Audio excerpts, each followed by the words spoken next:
Shalom jemaat yang dikasihi Tuhan. Mari kita bersatu hati di dalam doa. Kami bersyukur buat hari ini kami boleh beribadah dan memuji dan menyembah Engkau Tuhan. Dan kami akan mendengarkan kebenaran firman Tuhan. Kiranya Tuhan boleh berbicara kepada setiap kami, menyentuh, menjamah, mengingatkan, menegur, menguatkan setiap kami. Kami serahkan waktu ke depan ke dalam tangan Tuhan. Di dalam nama Tuhan Yesus Kristus kami berdoa. Amin. Saya tersentuh dengan lagu dari Paduan Suara ya. 7 tahun lalu saya mendengar lagu ini, kalau nggak salah sebutan saya nggak salah Kanwei Ichu ya. Di Medan saudara, jadi saya langsung keingat Medan dan beserta makanannya ya. Langsung lapar saudara-saudara. Dan teringat banget dari kecil saya suka disipit-sipitin waktu sekolah di sekolah negeri, jadi pengen banget bisa Mandarin tapi ternyata nggak ada yang ngajarin, akhirnya belajar kungfu supaya bisa kalau dipalakin dilawan saudara-saudara. Saudara, saya tidak mendapatkan hospitality, keramahan ketika saya bersekolah karena ada bullying, karena sipit sering diomong, wah kalau Johan ketawa kita sembunyi, begitu dia melek udah nggak ada. Saudara-saudara tahu itu, dan hari ini kita juga berkait dengan itu, hospitality saudara-saudara. Kita akan membuka Alkitab kita, tema hari ini adalah diberkati untuk memberkati. Matius 25 ayat 34 sampai yang ke-40. Saya akan bacakan buat setiap kita. Matius 25 ayat 34 sampai yang ke-40. Lalu raja itu akan berkata kepada mereka yang di sebelah kanannya, "Mari hai kamu yang diberkati oleh Bapakku. Terimalah kerajaan yang telah disediakan bagimu sejak dunia dijadikan. Sebab ketika aku lapar, kamu memberi aku makan. Ketika aku haus, kamu memberi aku minum. Ketika aku seorang asing, kamu memberi aku tumpangan. Ketika aku telanjang, kamu memberi aku pakaian. Ketika aku sakit, kamu menjenguk aku. Ketika aku di dalam penjara, kamu mengunjungi aku." Lalu orang-orang benar itu akan menjawab dia, "Tuhan, kapan kami melihat engkau lapar dan kami memberi engkau makan, atau haus dan kami memberi engkau minum? Kapan kami melihat engkau sebagai orang asing dan kami memberi engkau tumpangan, atau telanjang dan kami memberi engkau pakaian? Kapan kami melihat engkau sakit atau dalam penjara dan kami mengunjungi engkau?" Raja itu akan menjawab mereka, "Sesungguhnya aku berkata kepadamu, segala sesuatu yang telah kau lakukan untuk salah seorang dari saudaraku yang paling hina ini, kamu telah melakukannya untuk aku." Saudara-saudara, tema ini adalah diberkati untuk memberkati. Sebuah undangan ketika saudara dan saya diberkati, maka kita dipanggil untuk memberkati. Tapi ketika saya melihat bagian ini, saya berpikir berbeda saudara-saudara. Karena ternyata di sini disebutkan di bagian yang ke-34, lalu raja itu akan berkata kepada mereka yang di sebelah kanannya, "Mari hai kamu yang diberkati oleh Bapakku." Jadi ada sebutan bagi orang-orang yang diberkati, saudara-saudara. Sebutan bagi orang yang diberkati adalah ternyata orang yang diberkati itu adalah orang-orang yang menjadi berkat. Ya. Jadi bukan hanya diberkati untuk memberkati saudara-saudara, sehingga kita merasa terhibur, wah gua udah diberkati masa enggak berkatin orang lain. No. Yang disebut oleh Bapa sebagai orang-orang yang diberkati adalah orang yang memberkati. Bahkan bukan hanya memberkati, orang itu sendiri adalah berkat. Maka saya menyimpulkan bahwa yang diberkati itu berkat. Saudara saya yang nanti akan disebut oleh Bapa sebagai orang-orang yang diberkati adalah berkat buat banyak orang. Jadi kata diberkati dan menjadi berkat tidak bisa dipisahkan saudara-saudara. Orang yang dikatakan diberkati pasti menjadi berkat. Seperti juga orang yang dikatakan diampuni pasti mengampuni.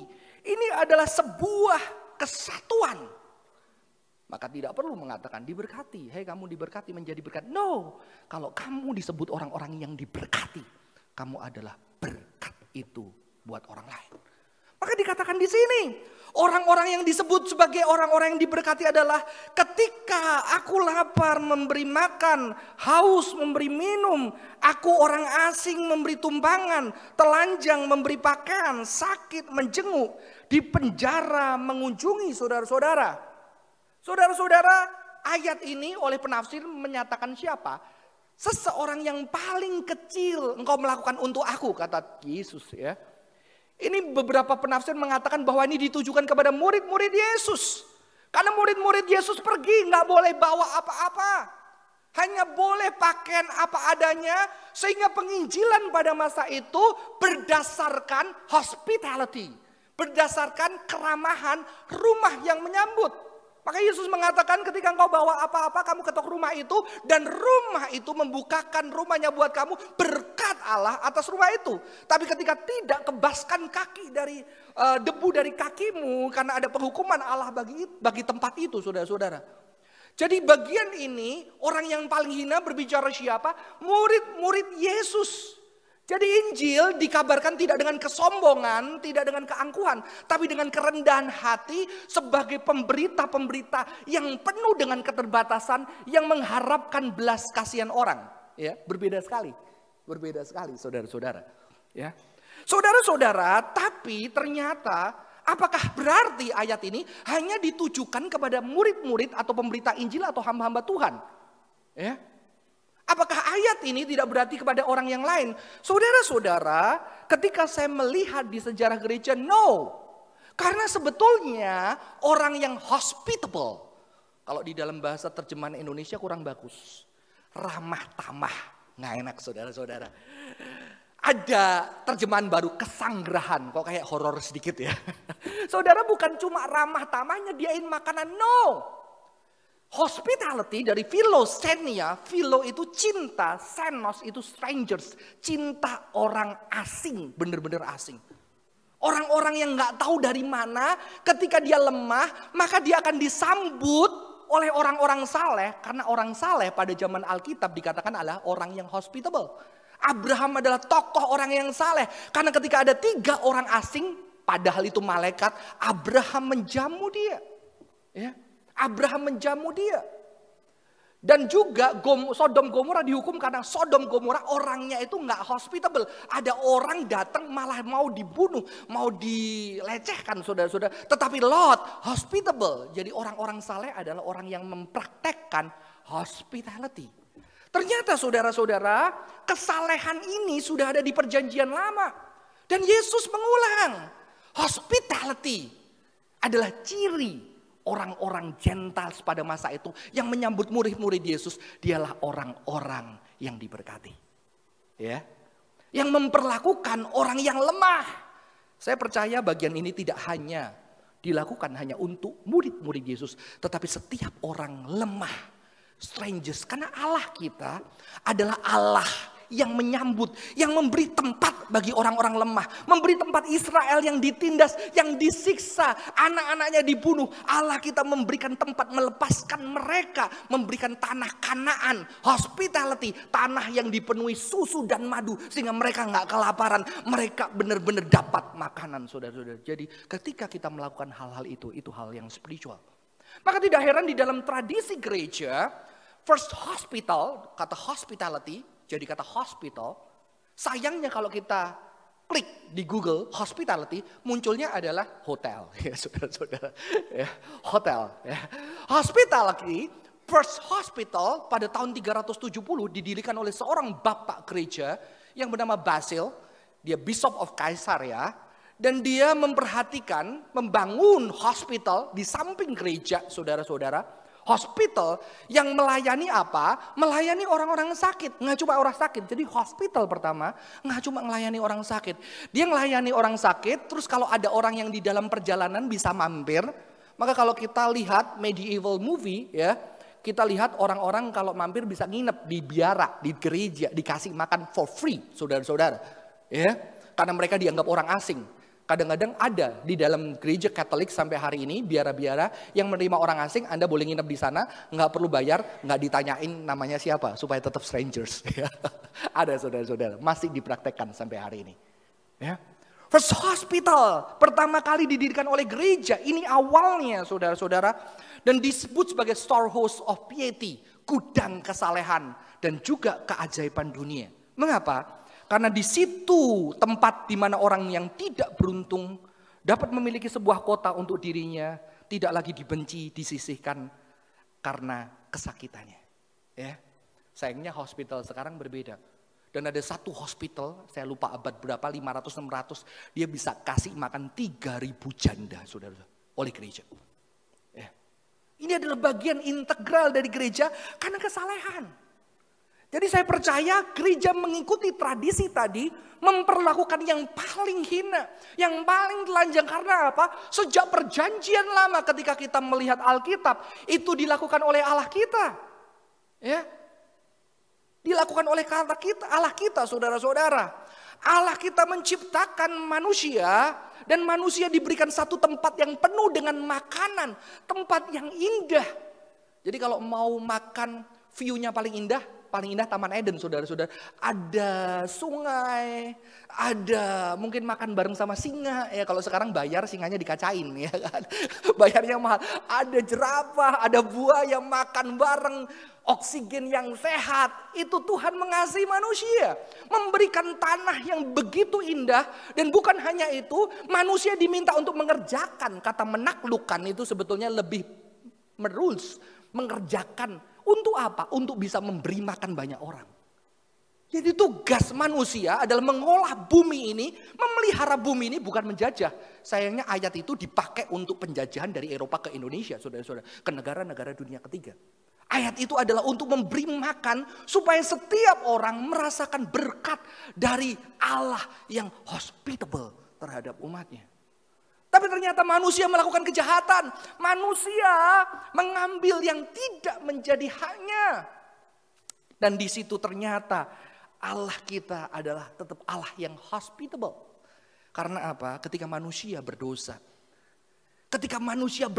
Saya menggambarkan manusia mengalami penderitaan, embodied suffering. Suffering itu real secara fisik, saudara-saudara. Real secara fisik. Ya. Dan ini seperti yang dikatakan Yesus, manusia pertama sembunyi, terasing, ya, telanjang, sakit dia. Ketika dia melawan Tuhan, dia terpisah, dia sembunyi. Ketika sembunyi dia telanjang. Telanjang artinya apa? Vulnerable. Orang yang sampai nggak punya apa-apa, cuma telanjang, dia vulnerable. Dia gampang sekali rapuh, tersakiti, gampang kegores, saudara-saudara. Dan dia manusia yang pertama itu menjarakan dirinya sendiri. Dia gak mau berjumpa dengan Tuhan yang penuh kasih. Karena perasaan yang bersalah, perasaan tidak berharga, perasaan tidak ada gunanya, perasaan sudah salah. Membuat dia bersembunyi, dan ketika bersembunyi sendiri dia akan lapar dan haus. Ini adalah gambar dosa. Dosa mengakibatkan keterpisahan, ketersembunyian, kesendirian, ketidakterbukaan untuk kasih Allah dikerjakan. Tapi Tuhan kita dengan tetap berkat-Nya mengatakan apa di dalam Kejadian 3 ayat 9. Tuhan Allah memanggil manusia itu dan berkata, "Di manakah engkau?" Hai engkau yang bersembunyi, yang kau gak ngerasa berharga, yang kau tutupin karena kau ketika buka itu kau merasa dirimu gak berharga. Tuhan tanya, di mana engkau? Di mana engkau? Bukan demi mendakwa, tapi demi menyatakan cintanya. Ya. Di dalam sebuah tradisi Yahudi, saudara-saudara, one of the highest mitzvot is that hospitality to strangers. Satu perintah yang tertinggi adalah beramah tamah terhadap orang asing. Orang asing, kalau zaman dulu asing, nggak diterima satu kota, mati dia, saudara. Banyak perampok, maka dia harus nunggu di depan kota supaya ada masyarakat yang melindungi dia dari kejahatan. Ya. Jadi di sini apa? Diberkati untuk menjadi berkat. Berkat itu adalah hospitality, philoxenia, cinta orang asing, menolong orang yang telanjang, lapar. Sudah di zaman ini banyak orang-orang yang telanjang, malu, sembunyi, nggak ada pertolongan. Kita juga baru dapat berita beberapa orang yang mengakhiri hidupnya karena pinjol. Apa yang dirasakan? Malu, telanjang. Dan pinjol melakukannya dengan apa? Mempermalukan orang di hadapan umum supaya orang itu udah nggak bisa hadapin siapa-siapa, supaya malu dan lebih baik mengakhiri hidupnya. Hospitality bukan hanya memberikan pertolongan kepada makanan atau pendidikan atau sesuatu bagi orang yang nyata. Itu perlu saudara-saudara. Tapi di dalam rangka itu adalah untuk mengangkat derajat orang-orang yang terbuang, yang malu, yang hancur, yang tidak punya pengharapan. Itulah berkat. Dan berkat adalah hospitality. Jadi ketika kita berpikir saudara-saudara, dosa mengakibatkan apa? Ketidakadilan. Ada semboyan, rajin pangkal kaya. Betul gak? Banyak yang lebih rajin dari kita gak kaya. Ya. Betul gak? Anak kita pinter gak rajin, pinter bisa sukses. Bohong itu saudara-saudara. Banyak orang rajin tapi memang hidupnya. Karena sistem perekonomian yang sudah jatuh di dalam dosa. Yang kaya bisa kaya, yang miskin bisa miskin. Apalagi sekarang orang kaya semakin dibuat tidak puas dengan dirinya. Sehingga terus mengejar kekayaan, semakin jarak itu besar.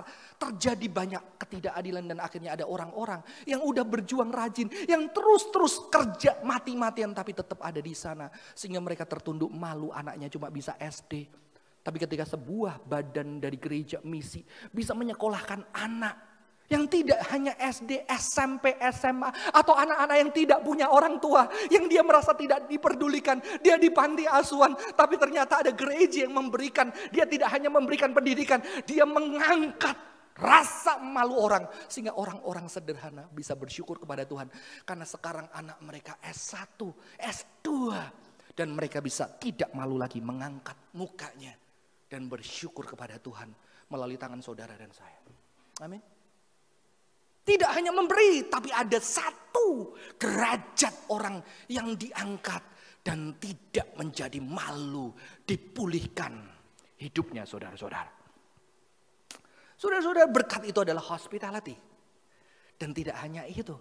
Ketika manusia merasa telanjang, Tuhan tidak comong, Adam, Hawa, di manakah engkau? No. Tuhan Allah membuat jubah kulit untuk Adam dan untuk istrinya, lalu mengenakan kepada mereka. Ya. Ternyata Tuhan tidak cuma lihat orang telanjang, cuma telanjang. Tuhan membuat jubah dan mengenakan kepada mereka yang telanjang. Saudara-saudara, pada zaman hari ini pun ada. Di zaman kuno saudara-saudara, kalau orang protes dia telanjang. Karena apa? Ini aku mengalami ketidakadilan sampai pakaian pun tidak ada di tubuhku. Tapi ternyata Tuhan kita adalah Tuhan yang membuat jubah untuk orang-orang ini tidak dipermalukan. Untuk orang ini bisa berdiri dan tidak meringkuk tubuhnya, malu, dihina, merasa tidak berharga. Ya. Jadi hospitality berbicara apa? Hospitality berbicara breaking the power of shame. Sudah dosa, Alkitab ditulis di dalam budaya ancient Near East, timur dekat kuno. Dosa itu tidak hanya digambarkan kesalahan. Dosa itu digambarkan dan diidentikan dengan shame atau rasa malu. Makanya gak heran, kita budaya timur ya. Ketika anak kita melakukan tindakan yang tidak ada terpuji, malu gak? Kita akan bilang sama anak kita, papa gak pernah ajarin kamu kayak gini. Sekarang kamu pinjam uang, kamu nipu orang, kamu bohongin orang. Papa malu. Makanya Alkitab ketika manusia berdosa, dia langsung merasa malu. Dia bersembunyi, dia gak mau kelihatan saudara-saudara. Dan rasa malu ini lebih berat daripada rasa bersalah, betul? Rasa bersalah bisa kita tebus. Kita hutang, rasa bersalah kita tebus, kita gak malu saudara-saudara. Kita udah bayar 2-3 kali lipat. Tapi rasa malu ini, hukuman yang lebih berat. Yang saya katakan untuk pinjol itu pakai rasa malu. Semua kawan, semua tempat kerja, orang gereja, dihubungin semua untuk mempermalukan kita. Itu adalah penghukuman yang lebih berat. Ya. Dan ternyata Tuhan kita bukan Tuhan yang mempermalukan. Makanya gereja harus bertobat ketika kita shaming people, kita mempermalukan orang. Sehingga banyak orang yang merasa tidak berharga takut masuk ke pintu gereja. Karena mereka merasa tidak bisa mengangkat wajahnya. Karena mereka tidak kudus, tidak suci seperti kita. Saudara-saudara, Talmud, salah satu tafsiran kitab Yahudi mengatakan seperti ini. Great are act of kindness. For the Torah begins with an act of kindness and ends with an act of kindness. Kindness itu sesuatu yang besar, kebaikan, kemurahan hati ya. Karena Taurat, Kejadian, Keluaran, Imamat, Bilangan, Ulangan dimulai dari tindakan kindness itu dan diakhiri dengan tindakan kindness. Apa tindakannya? It begins with God's clothing the naked and ends with His burying the dead. Moses. Dimulai dengan ketika Tuhan kasih pakaian Adam dan Hawa dan diakhiri Musa yang dikuburkan Allah. Makanya bagi orang Yahudi memberikan pakaian bagi orang yang telanjang dan menguburkan adalah bagian dari kesalehan dan spiritualitas yang penting, saudara-saudara. Ya. Saudara-saudara, menutupi dari rasa malu, rasa bersalah. Ya. Rasa bersalah itu sulit. Rasa bersalah itu membuat orang mungkin tidak lagi datang ke tempat ini. Membuat orang bersembunyi dan merasa tidak ada kasih lagi. Saudara-saudara, saya pernah rasa malu ya. Nggak salah sih, karena bukan kesalahan saya. Ya, tapi salah juga sih kenapa saya nggak lihat-lihat. Waktu SD, ada pesta ulang tahun saudara saya. Dan saya udah disiapkan mama saya pakaian yang terbaik. Ternyata pembantu saya ada kesalahan saudara-saudara. Dia setrika kelamaan, jadi celananya bolong. Dan ketika saya pakai, saya udah pede, udah kaca, wah kayaknya udah lumayan lah. Nggak kaya nggak apa-apa tapi nggak malu-maluin mama. Dan saya pergi ke pesta itu saudara-saudara. Celakanya ada teman saya yang resek. Dia tuh selalu menemukan hal-hal yang aneh. Dan dia melihat bagian pantat saya dan ada lubang di sana saudara-saudara. Dan dia langsung pengumuman karena dia cukup aktif. Weh, lihat celana Johan bolong. Sampai hari ini saya masih malu loh saudara. Mereka berkerumun lihat bolong. Waduh. Sejak itu saya kalau ngomong di depan umum malu saudara, keringetan. Karena masa itu identik dengan saya diketawain. Itu bukan salah saya, nggak bisa hilang memorinya saudara-saudara. Apalagi sebuah kesalahan yang kita perbuat. Tapi luar biasanya Tuhan. Tuhan tidak mempermalukan. Tapi Tuhan menutupi rasa malu itu. Dan dia memulihkan orang-orang yang malu, yang terbuang. Dan itulah hospitality yang terbesar. Menyatakan cinta Tuhan. Sehingga orang-orang yang malu, gak malu lagi.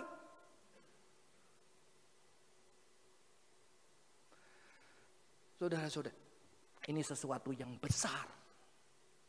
Bagaimana kita sebagai gereja bisa seperti itu. Waktu kecil saya cukup kritis. Jadi waktu SMP saya bertanya. Ini kok di gereja pemberkatan beda-beda.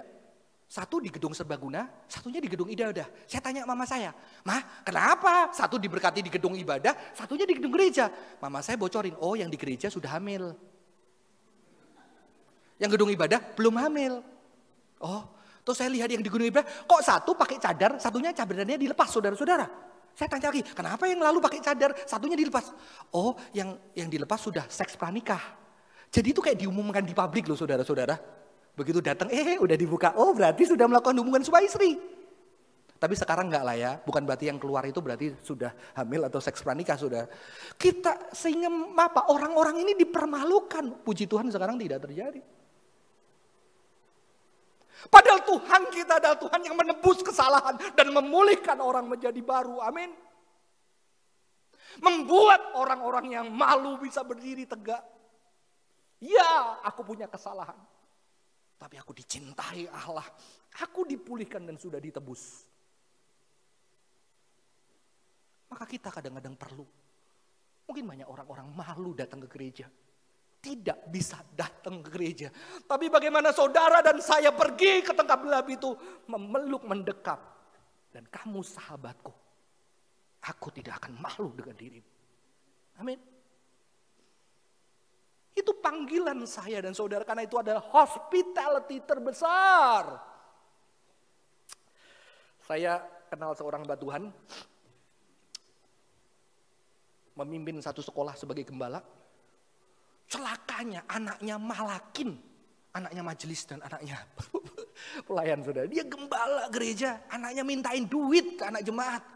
Akhirnya ketahuan dan saya lihat hamba Tuhan ini luar biasa. Hamba Tuhan ini berdiri di hadapan guru, kepala sekolah. Dan dia meminta maaf. Saya malu. Anak saya tidak pernah ajar, tapi sekarang saya malu. Saya meminta maaf sebagai gembala. Saya tidak bisa menjadi contoh buat bapak ibu guru di sini. Dan dia pulang, dia hukum anaknya.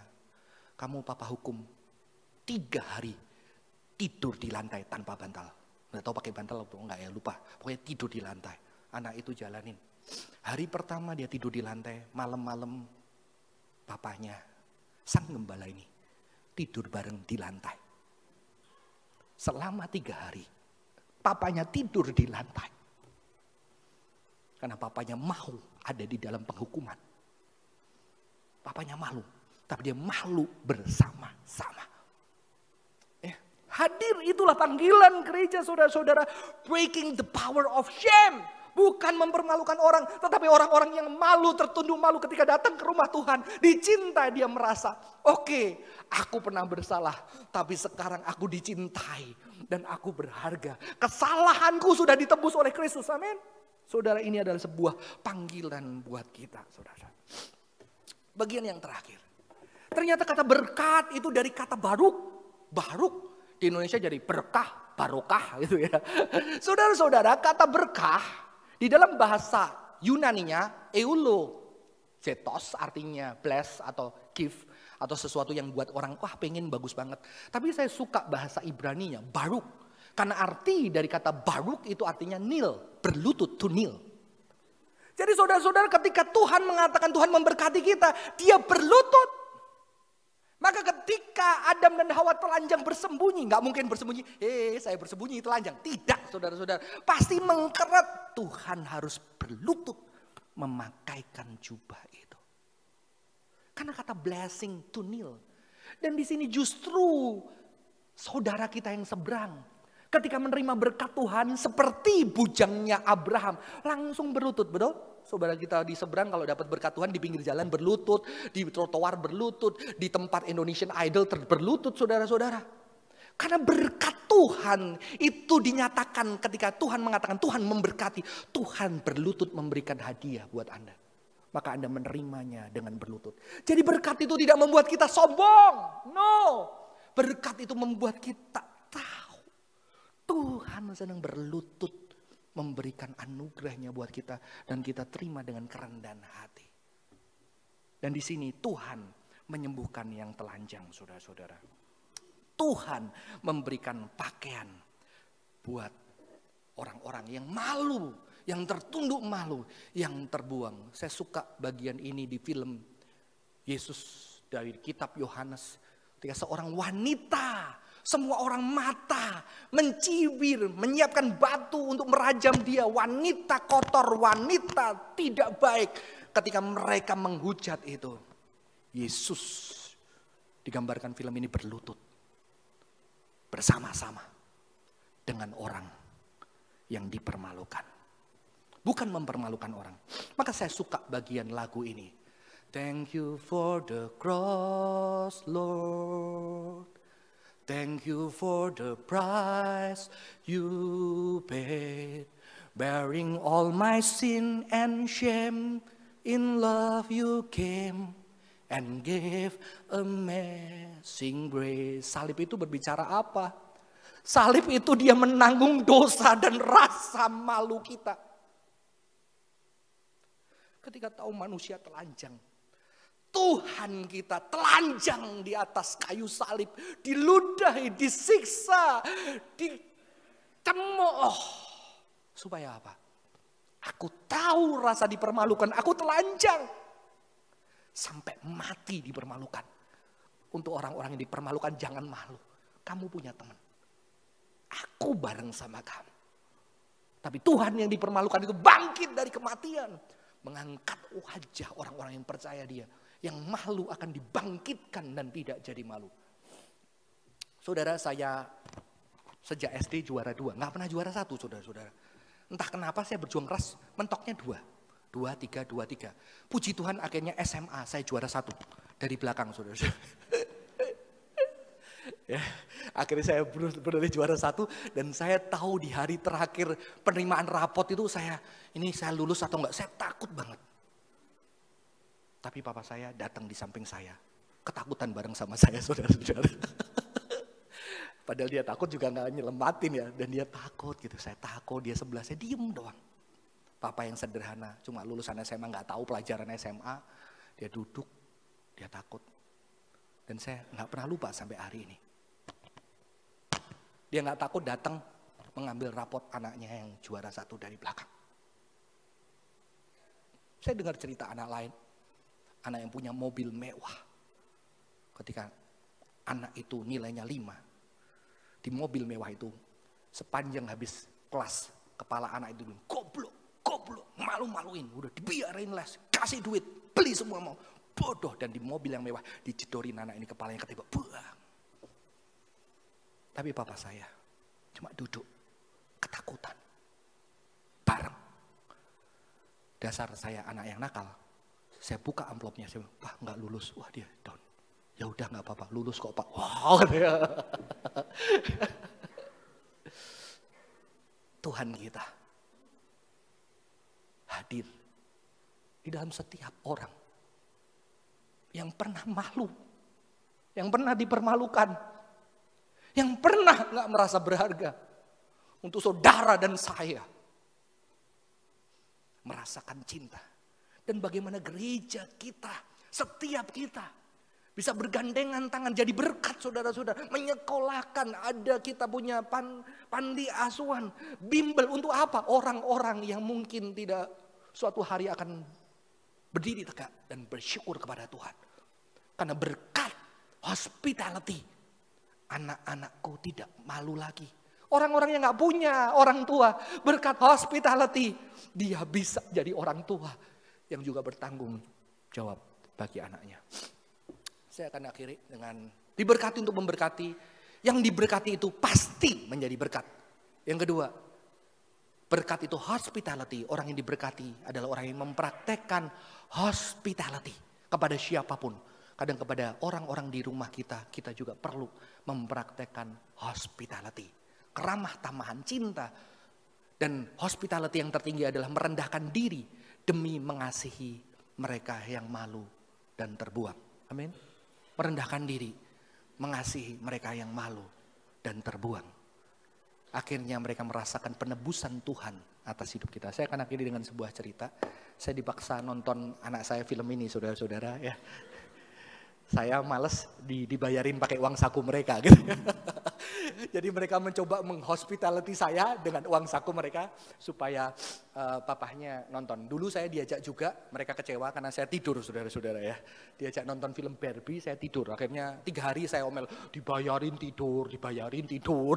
Tapi kali ini saya nggak tidur.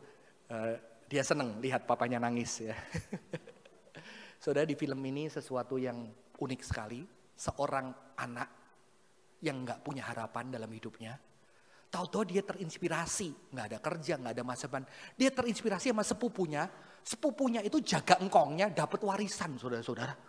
Wah, akhirnya dia, wah betul juga ya.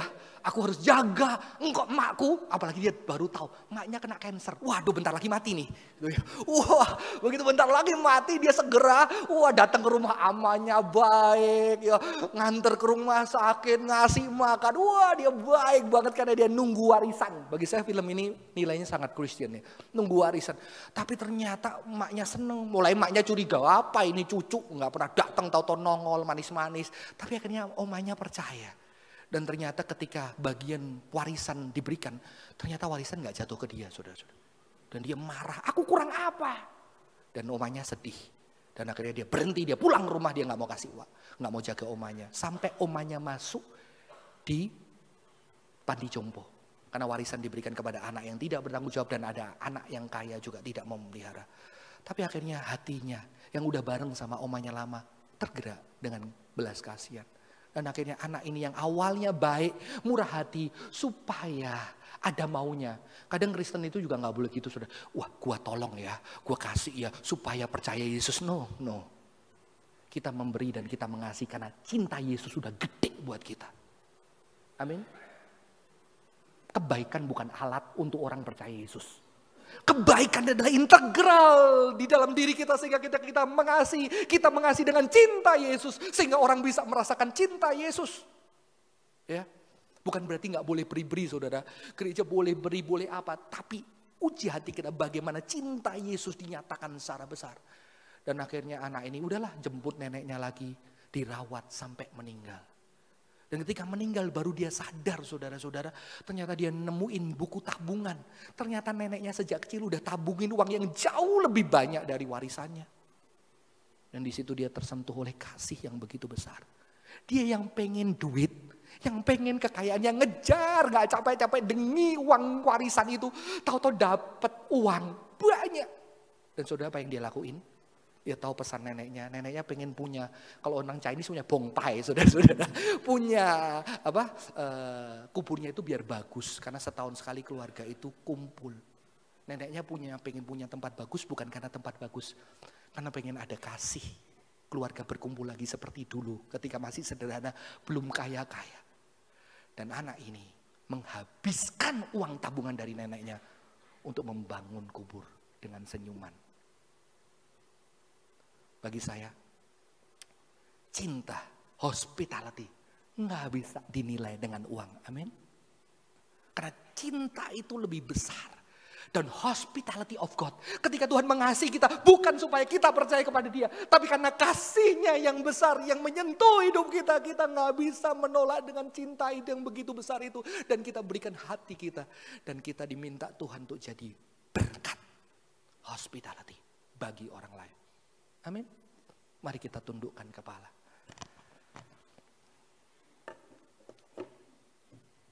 Saudara-saudara, pernahkah kita merasa malu dan dipermalukan? Ketika kita malu dan dipermalukan, adakah orang-orang, entah orang tua kita, saudara kita, sahabat kita, datang tetap bareng sama kita? Gak usah malu. I'm your friend. Aku tuh ayahmu. Aku ada buat kamu. Jika ada, ingat wajah itu, bersyukur kepada Tuhan. Tuhan terima kasih. Ketika aku malu, Tuhan kirimkan orang itu. Pernahkah saudara yang kesulitan? Gak ada jalan, gak berani cerita orang. Tapi ada orang yang hadir dengan senyumannya, dengan ketulusannya, dengan diam. Kalau ada, ingat wajah itu, bersyukur sama Tuhan. Tuhan terima kasih. Cinta Tuhan ada di sekitarku. Bersyukur buat orang-orang yang sudah pernah hadir di dalam rasa malu kita, menolong kita di dalam kesulitan. Bersyukur buat mereka. Panggilan yang kedua, maukah saudara menjadi wajah-wajah itu yang suatu hari anakmu, keluargamu, saudaramu, sahabatmu, orang yang bekerja dengan engkau, rekanmu, ketika diminta mengingat wajah yang memberkati mereka, wajah Anda yang ada di sana, maukah Anda menjadi wajah itu? Biarlah Tuhan memakai setiap kita menjadi wajah orang-orang yang diingat, yang tidak mempermalukan orang, yang menyembuhkan, mengangkat derajat orang. Terima kasih Tuhan untuk kasih-Mu yang nyata di dalam kesulitan, pergulatan hidup yang kami sembunyikan. Ada orang-orang yang Tuhan kirimkan buat kami. Kami bersyukur buat wajah-wajah itu. Tapi kami juga mau Tuhan sebagai anak Tuhan, memberkati adalah sebuah keniscayaan bagi orang-orang yang disebut diberkati. Biarlah wajah kami juga menyinari. Dengan wajah Kristus kami bisa menyinari. Wajah kami akan diingat orang-orang yang walaupun dengan kesederhanaan kami menolong, mereka merasakan cinta Tuhan. Terima kasih Tuhan, terima kasih buat jemaat Tuhan yang sedang di dalam kesulitan. Biarlah Tuhan juga kirimkan wajah-wajah yang untuk menolong dan menyatakan cinta Tuhan kepada mereka. Tuhan juga bisa kirimkan kami. Di dalam nama Tuhan Yesus Kristus kami bersyukur dan berdoa. Amin.